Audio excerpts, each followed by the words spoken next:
For today, authorities in Dauphin County released search warrants related to the arson investigation at the governor's residence.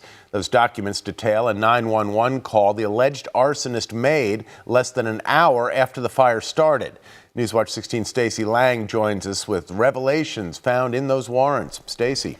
Yes, Scott, in that 911 call made just before 3 Sunday morning, the alleged arsonist, Cody Balmer, told dispatchers he wanted to relay a message to Governor Shapiro, saying he will not take part in what he called Shapiro's plan for the Palestinian people. That call, investigators say, leads them to believe Balmer's motivations were political when he allegedly torched the governor's residence. The day before he was arraigned near Harrisburg, state police collected DNA from Cody Balmer, as well as cell phones and a laptop from his mother's home as part of their continuing investigation into the arson at the governor's residence early Sunday morning. The affidavit of probable cause that investigators have to show a judge in order to get search warrants details what Balmer did and said before and after the fire. Balmer told investigators he siphoned gas from his lawnmower and poured it into beer bottles to make Molotov cocktails. The documents also detail a 911 call Balmer made at 2:50 a.m. Sunday. He told Dauphin County dispatchers that Governor Shapiro needed to know that he will not take part in his plans for what he wants to do to the Palestinian people.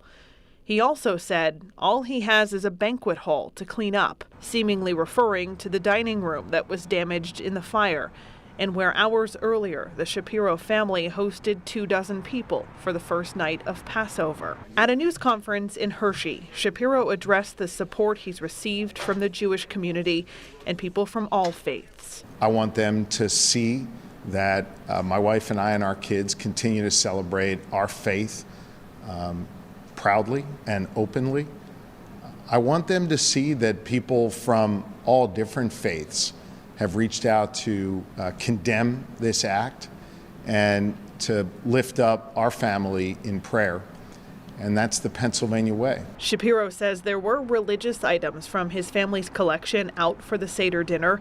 He's unsure if those items were damaged in the arson. He says he and his wife are helping their 4 kids understand the attack. I think just in general, it's very hard as a parent to answer to children, like, why does this kind of stuff happen in life? Forget targeting me or my family or the governor's residence, but why are there people out there that want to do harm to others? And those are hard questions to answer for kids. Still, Shapiro says he wants the governor's residence in Harrisburg to remain a public place.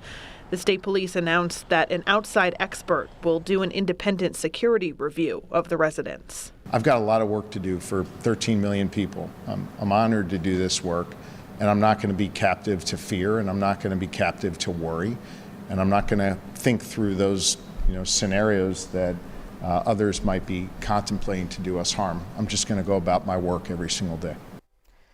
Now tomorrow, the Shapiro family is hosting an event to thank the first responders who responded to the fire. The suspect, Cody Balmer, is locked up without bail. Stacey Lang, Newswatch 16. Scott, back to you. Thank you, Stacey.